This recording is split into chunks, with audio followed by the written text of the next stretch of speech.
Bapak Ibu yang kami banggakan, hari ini kita bersama-sama akan berdiskusi dan juga saling berbagi pengalaman. Di sesi ini saya akan memaparkan beberapa hal-hal pokok mengenai kebijakan dan juga prinsip dari pelaksanaan MPLS Ramah, yang mana MPLS Ramah ini mulai diberlakukan secara nasional pada tahun ajaran 2025-2026 sebagai upaya mewujudkan lingkungan belajar yang aman, nyaman, dan menggembirakan sejak hari pertama sekolah. Bisa lanjut ke slide berikutnya, Bapak dan Ibu. Perlu kita ketahui bahwa MPLS atau masa pengenalan lingkungan satuan pendidikan ini merupakan kegiatan pertama yang sangat penting bagi murid baru.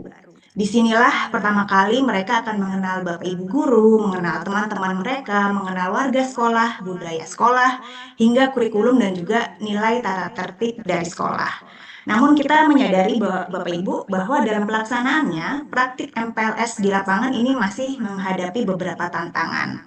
Ada beberapa kegiatan yang belum sepenuhnya ramah bagi anak, bahkan masih mengandung unsur kekerasan dan juga perpeloncoan. Oleh karena itu Bapak dan Ibu melalui MPLS kegiatan ini dirancang dengan memuliakan dan juga menghormati hak anak melalui pemberian pengalaman belajar yang berkesadaran, bermakna, dan menggembirakan untuk memperkuat karakter dan juga profil lulusan. MPLS Ramah menjunjung tinggi beberapa prinsip. Yang pertama adalah ramah. Kegiatan MPLS Ramah dirancang dan dilaksanakan dengan memuliakan, menghormati hak anak, dan juga menjunjung tinggi nilai karakter. Kemudian prinsip yang kedua adalah edukatif. Seluruh materi dan metode yang digunakan dalam MPLS Ramah ini harus berorientasi pada pengembangan pengetahuan, keterampilan, dan juga karakter murid. Kemudian prinsip ketiga, efektif dan efisien. Kegiatan dalam MPLS Ramah ini harus sesuai dengan maksud dan tujuan, serta menggunakan sumber daya dengan optimal. Kemudian prinsip berikutnya adalah inklusif, di mana MPLS Ramah ini harus bisa diakses oleh seluruh murid baru tanpa terkecuali, dengan latar belakang apapun. Kemudian prinsip berikutnya adalah partisipatif, di mana MPLS Ramah ini harus melibatkan seluruh warga dan juga melibatkan komite di satuan pendidikan. Serta prinsip yang terakhir adalah fleksibel, di mana seluruh satuan pendidikan ini bisa menyesuaikan kondisi dan juga kebutuhan dengan mengacu pada panduan yang sudah kita keluarkan. Kebijakan ini juga telah ditegaskan melalui terbitnya Surat Edaran Menteri Pendidikan Dasar dan Menengah Nomor 10 Tahun 2025 dengan pelaksanaan MPLS Ramah selama 5 hari di minggu pertama tahun pelajaran baru, dan ini berlaku di seluruh jenjang PAUD, SD, SMP, SMA, dan SMK. Pengecualian untuk satuan pendidikan berasrama ini bisa disesuaikan sesuai dengan kebutuhan dengan mempertimbangkan bahwa satuan pendidikan berasrama atau boarding school ini memiliki kebutuhan adaptasi yang tentu saja lebih kompleks bagi murid baru. Tentu saja perlu ada pengenalan bagi murid baru bagaimana kehidupan di asramanya. Untuk itu, bagi satuan pendidikan berasrama, jangka waktu MPLS ramah ini bisa dilakukan lebih dari 5 hari. Tentu saja disesuaikan dengan kebutuhan adaptasi yang lebih mendalam, tetapi juga tetap harus berpedoman pada prinsip pelaksanaan MPLS ramah. Lanjut. Nah, Bapak Ibu, melalui surat edaran resmi ini, kami sangat berharap Bapak Ibu Gubernur dan juga Bupati Wali Kota ini memastikan MPLS ramah di wilayah dan kewenangan masing-masing dilaksanakan sesuai dengan panduan resmi. Dalam implementasinya, pemerintah daerah ini juga diharapkan untuk memfasilitasi satuan pendidikan dalam pelaksanaan MPLS ramah dan memastikan seluruh satuan pendidikan untuk melakukan sosialisasi kepada orang tua atau wali. Dan yang paling penting juga adalah mendorong keterlibatan keluarga untuk mendampingi anak-anak di hari awal sekolah. Yang tak kalah penting, Bapak Ibu, pemerintah daerah ini juga melakukan pemantauan laporan dari pelaksanaan MPLS ramah yang dilakukan secara berjenjang kepada Kementerian Pendidikan Dasar dan Menengah melalui BBPMP atau BPMP di wilayah provinsi masing-masing. Dengan sinergi semua pihak, tentu saja kita sangat berharap MPLS ini benar-benar menjadi ruang yang aman dan juga tentu saja menyenangkan dan juga menggembirakan bagi setiap murid baru di hari-hari pertamanya bersekolah. Lanjut. Nah, seperti yang sudah disampaikan Bapak Ibu bahwa MPLS ramah ini mulai diberlakukan pada tahun ajaran 2025-2026. MPLS Ramah tadi sudah disampaikan oleh Bu Sesjen, bukan sekedar kegiatan seremonial, tapi yang paling penting adalah pengalaman belajar pertama yang berkesadaran, bermakna, dan menggembirakan. Tujuan utama dari MPLS Ramah adalah menumbuhkan dan juga menguatkan karakter serta profil lulusan, termasuk melalui gerakan 7 kebiasaan anak Indonesia hebat dan juga pagi ceria, seperti yang tadi sudah disampaikan oleh Dirjen Gogot. Kemudian tujuan berikutnya adalah membantu murid baru untuk bisa beradaptasi secara sosial dan emosional, serta mengenal warga sekolah dan mengenal lingkungan sekitar sekolah. Hal ini adalah tujuannya untuk mengenalkan kurikulum, mengenalkan sarana prasarana dan juga budaya dari satuan pendidikan. Dan tujuan berikutnya adalah menjadi dasar untuk melakukan pemetaan kebutuhan perkembangan murid oleh guru. Sehingga harapannya MPLS Ramah ini menjadi wadah pembiasaan positif, antara lain dalam bentuk menyapa guru, bersikap sopan, menjaga kebersihan, saling menghormati, dan kami yakin ini menjadi langkah awal menuju ekosistem sekolah yang aman, nyaman, dan menggembirakan. Lanjut. Nah, Bapak Ibu, pelaksanaan MPLS Ramah tentu saja harus dimulai dari tahap perencanaan. Pertama, satuan pendidikan ini penting untuk membentuk panitia MPLS melalui SK Kepala Satuan Pendidikan, dan panitia MPLS ini harapannya melibatkan Kepala Satuan Pendidikan, Bapak Ibu guru, dan juga tentu saja tenaga pendidikan. Dalam hal terjadi keterbatasan sumber daya manusia, bila diperlukan, Bapak Ibu bisa melibatkan OSIS atau MPK. Dan OSIS dan atau MPK ini bisa dilibatkan hanya sebagai pendamping, tapi bukan pelaksana utama. Dan dalam prosesnya tentu saja dalam implementasinya tetap harus di bawah bimbingan dari Bapak Ibu guru. Kemudian yang kedua, tahap kedua, panitia tentu harus menyusun program secara lengkap dan terstruktur, mencakup materi kegiatan, kemudian jadwal pelaksanaan, kebutuhan anggaran, dan juga yang perlu diperhatikan adalah ketentuan tidak membebani orang tua melalui pungutan dalam bentuk apapun. Kemudian tahapan yang ketiga, satuan pendidikan ini juga wajib mensosialisasikan rencana kegiatan ini kepada orang tua, mulai dari informasi mengenai tujuan, materi, kemudian apa saja tiap pihak, hingga mekanisme pelaporan jika ada pelanggaran.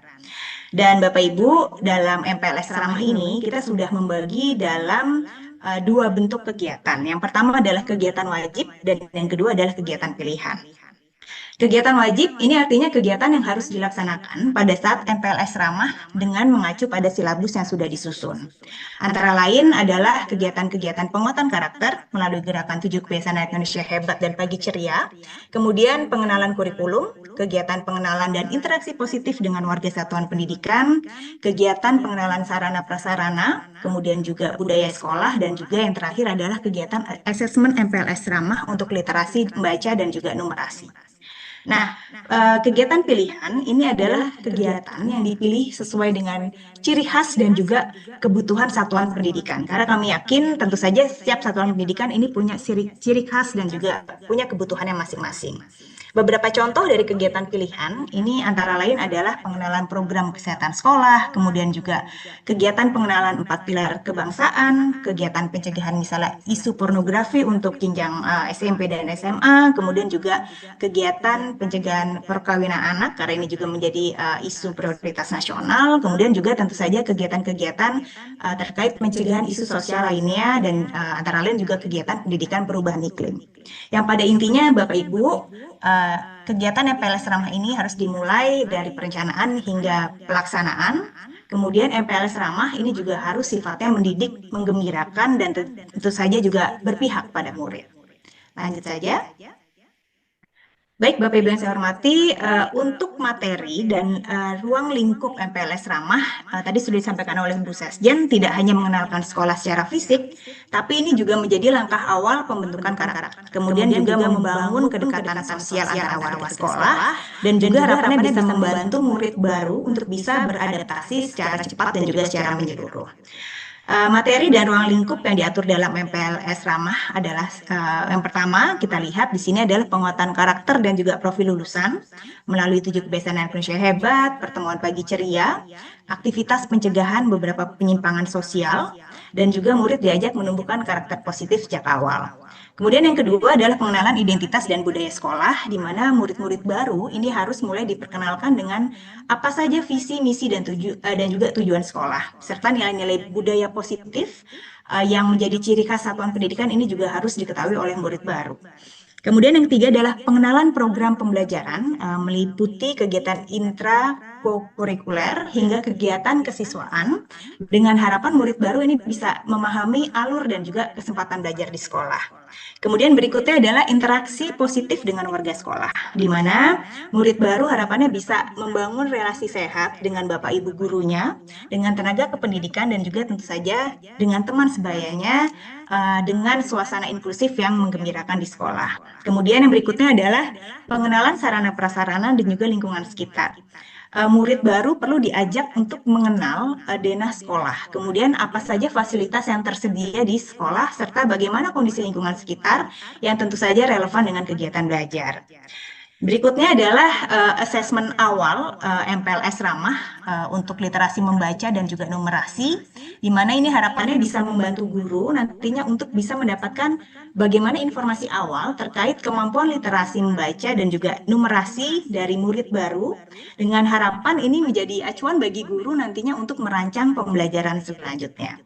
Dengan materi dan juga ruang lingkup yang dirancang menyeluruh ini, harapannya Bapak Ibu, MPLS Ramah ini menjadi momen yang sangat penting untuk memastikan setiap murid merasa dikenal, diterima, dan juga siap belajar di lingkungan sekolah yang baru yang dirasa dengan aman dan juga tentu saja mendukung.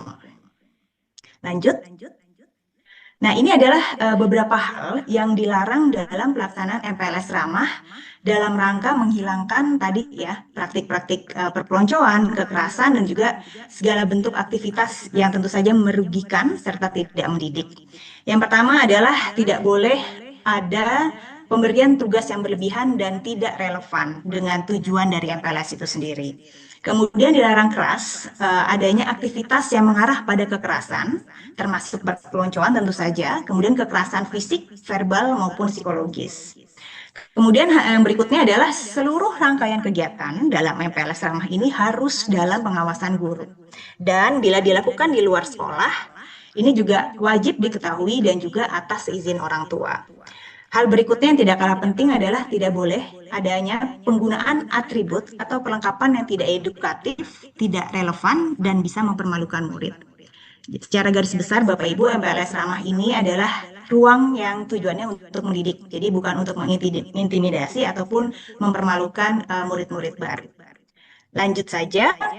Hal berikutnya yang juga diatur terkait pakaian seragam selama MPLS, sebenarnya tidak ada ketentuan khusus yang diberlakukan, sehingga satuan pendidikan ini bisa menentukan atau menganjurkan penggunaan pakaian jenjang sebelumnya atau alternatif lain yang prinsipnya adalah tidak memberatkan para orang tua murid baru.